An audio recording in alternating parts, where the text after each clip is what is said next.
So Gavin did a panel at San Diego Comic-Con showing off some of the Doctor Who stuff and giving us a much more, I don't want to say in-depth, but a better look at what Doctor Who has in store.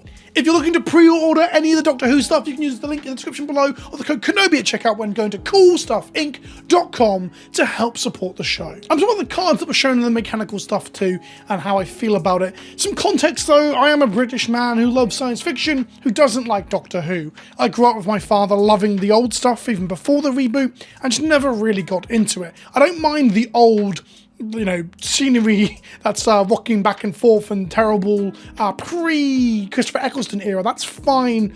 But the later stuff I felt like when it came back was still too hammy and it's always felt a bit too cheesy for me. That said, I'm starting to fall deeply in love with Universes Beyond as a concept.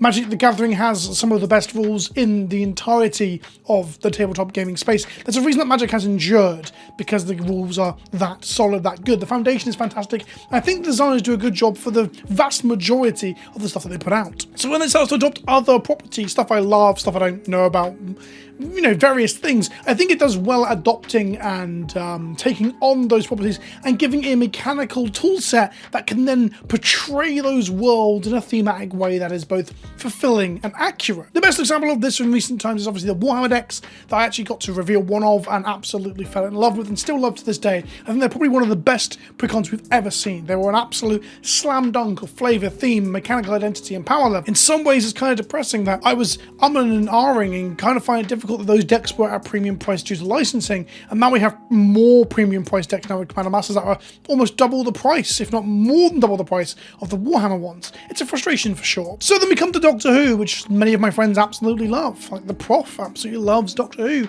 and I care very little for it. Hell, I only know a few bits through osmosis. But when I think about how much joy the Warhammer decks brought to me, and how much of a good job, a slam dunk they did with those decks, it makes me excited to see them engage with other properties. This, the coming Assassin's Creed and Final Fantasy stuff, and other Universes Beyond things we'll see on the horizon. To be clear, I don't think Magic should lose its own identity, and I think it needs to do a good job of holding on to its history and its iconic moments, perhaps not packaging them in overly expensive product that people can't afford.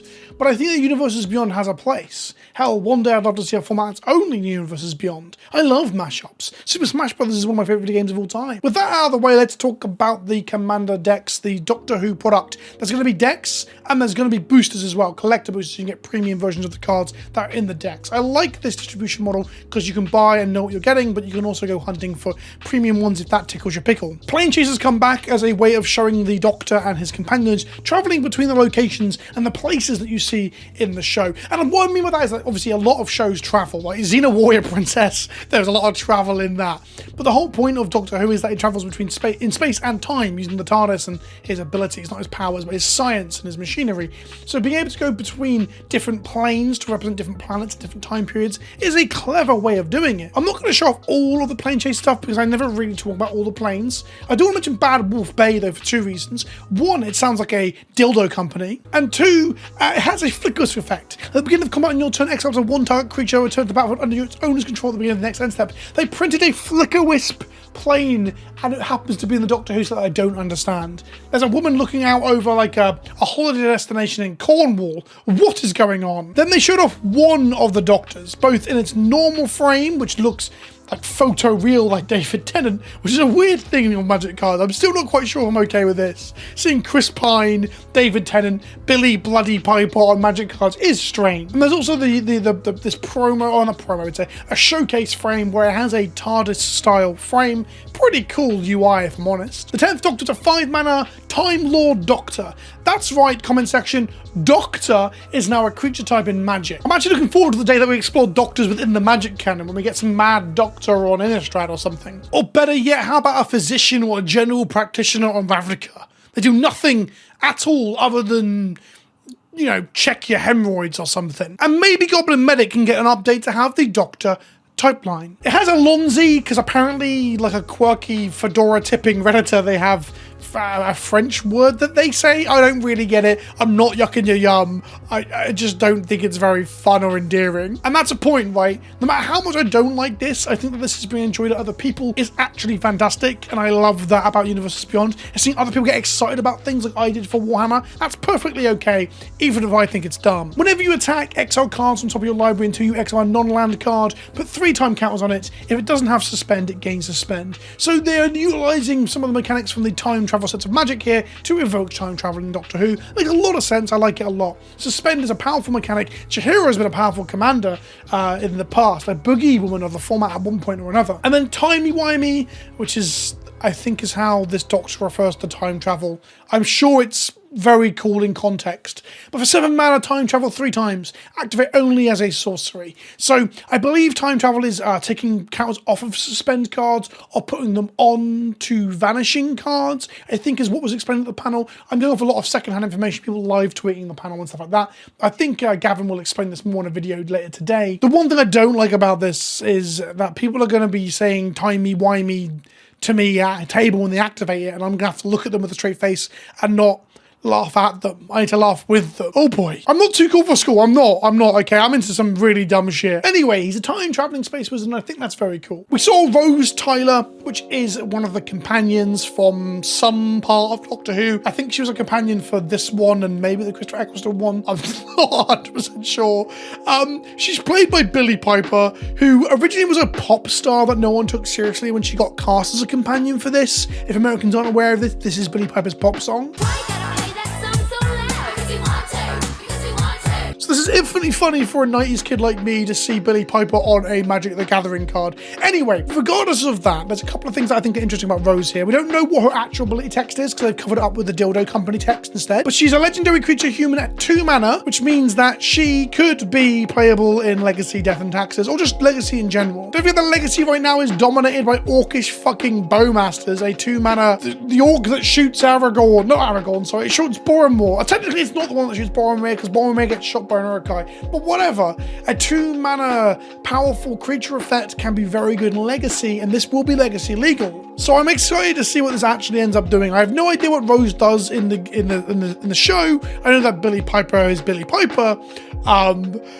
I'm excited to find out if Rose Tyler might be a dominant archetype in Legacy. I think that's very funny. Her bit of text that we do know is Doctor's Companion. You may have 2 commanders if the other is the Doctor. There's 2 things that are interesting about this. One, mechanically, it's a good way to allow partner commanders without adding more partners to Magic. I've spoken extensively about this in the past, but the partner mechanic was largely a mistake from some commander sets long ago that end up making it so that some of the best pairings you can play in Commander if you go for the most efficient and highest power level are commanders that have partner. And since then, they've played with ways to fix it. Partners with was very good, and the partner style backgrounds of Commander Legends 2 was fantastic, giving each of the monocolor legendaries a ability to be customized via picking a background. I actually love this.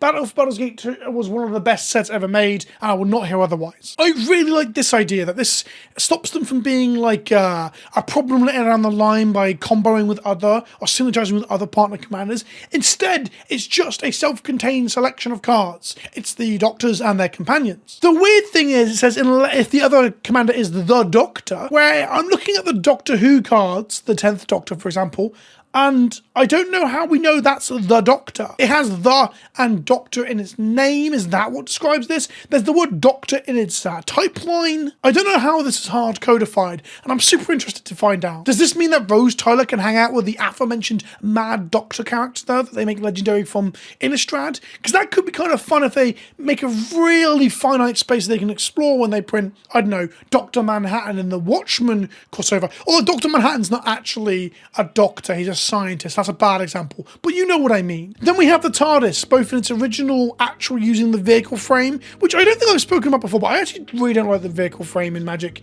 It looks kind of a little bit old and cheap. And they also have the showcase frame TARDIS too, which actually looks to utilize the TARDIS frame we saw on the 10th Doctor, plus a bit of perspective in the art to make it look like the whole card as a TARDIS, and I really like this. The TARDIS is such an iconic part of Doctor Who, both old and new. I'm familiar with it. It's in the old shows too. I get it. I recognise that. I can hear the noise right now. When I see it, I can hear the noise of the TARDIS materialising or dematerialising. It's a flying 2-4. It's a vehicle, so that means it has to be crewed, and its crew cost is 2. It says when TARDIS attacks, all capital letters, which is pretty great because I believe it's an acronym. If you control a Time Lord, the next spell you cast this turn has Cascade, and you may Planeswalk. I actually really like that the Planeswalk mechanic cards that are in the set are going to have some sort of identity beyond just activating Planeswalking abilities. There was a Mana Rock in the last Plane Chase Commander Precons that isn't very good in normal Commander because it doesn't do anything other than be a basic Mana Rock that's worse than most Mana Rocks or with Plane Chasers. In this circumstance, it allows you to Planeswalk and also give spells Cascade. I find it interesting that the TARDIS is not legendary. Is there multiple TARDI in the set? TARDISes? I'm not sure. It's also an uncommon, which I thought was fascinating. I just imagine this would be a rare. But for an uncommon, this is quite strong. Giving spells Cascade and being a payoff from your Commander. I mean, the rarity matters very little because you aren't drafting it. I just thought that was interesting. A vehicle that allows your Commander to enable Cascade seems pretty decent. The Parting of the Ways is a 6-mana saga that mentioned Dildo Company again. The first pip is exile top 5 cards of your library, and for each non-land card exiled this way, put a number of time counters onto it equal to its mana value. If it doesn't have suspend, it gains suspend. So you put a lot of spells into suspended animation, and eventually they will be cast. The second pip allows you to time travel, then time travel again, so you can remove some pips from your suspended cards. And number 3 is for each opponent, disrupt one target artifact that player controls. This is the most jarring part of me not understanding what the hell any of this means from a thematic perspective. I believe each of these does this really cool thing that I want to see more in Universes Beyond, where the saga itself is referencing the storyline of an episode of a show or the story or plotline of a movie. And sagas are one of my favourite recent and modern innovations in Magic because they are telling a story. Magic has used them to flesh out the back history of worlds like Kaldheim, but they've also used them to go back and retell or revamp or shine a new light on old classic stories. There's an element of member berries, but it's also an element of homage to your iconic history and the culture of the game, which I think is great. This progressive storytelling through a game piece is awesome, and to see them use that to emulate or to pay homage to the plotline of a storyline of a TV show or a movie is fucking awesome. I just, as a non-Doctor Who fan, have no idea what this is referencing other than dildos. Exterminate is a wicked card that they revealed. Exterminate being the catchphrase of the... It's really funny that I know so little about Doctor Who, and here I am trying to explain shit to people who obviously or probably know more about Doctor Who than me, but this is the catchphrase of the iconic Doctor Who villains, the Cybermen. You can pay 3 mana to pay for the sorcery to destroy target creature and its controller loses 3 life, and has replicate, tap and untap Dalek you control, which is weird because the exterminate line is often said by the stormtroopers of the Cybermen faction. Weird that Daleks are involved. I really wish I liked Doctor Who because I like the fact that they kept the really kitsch and dumb looking like Dalek design of the 60s and 70s in the modern show, and then makes them out to be as terrifying as kids from those eras remember them to be, as being these monstrous like murdering race of blob creatures inside a metal tin. I think that's really cool. Just whenever I watch the show, it kind of sucks. Again, not yucking your yum, just talking about some of my opinions and how I feel almost disappointed that I can't get into Doctor Who. Here we have an alien insect token, which appears to be some sort of battle bee man creature thing. It's an alien insect with flying and it looks like a bee, so naturally I'm interested. The clue token shows a woman being a little bit too contemplative over the Amulet of Avarice from, I think it was Origins or M14. The food token shows a man in a suit dipping fish fingers in a bowl of pus. And we got a Dalek token. Some really ominous looking art, which I quite love. I think the Daleks are probably my favourite thing about Doctor Who, with my very limited knowledge. And overall, I'm loving seeing pop culture icons get made into Magic cards by designers that know what they're doing. I have, over my lifetime, grown up with the internet collectively making custom cards that are absolutely bonkers and badly designed, of everyone's favourite things from Superman to Goku. And the idea that we can get designers that actually know what they're doing to print us a Goku or a Superman, and I can have them battle in a card game is exciting. I love Universes Beyond. I was cold on it, very cold on it from the beginnings. I think they kind of delivered it to us with a weird emissary, if you will, when it came to The Walking Dead. I'm excited to see more of this, and I'm excited to see if the Doctor Who decks are a little bit cheaper, and by a little bit I mean half the price of the current nonsense we're seeing with Commander Masters. If you enjoyed the video, let me know in the comment section below and let me know if I got anything grossly wrong about Doctor Who. And I'll see you in the next one. Ta-ta for now.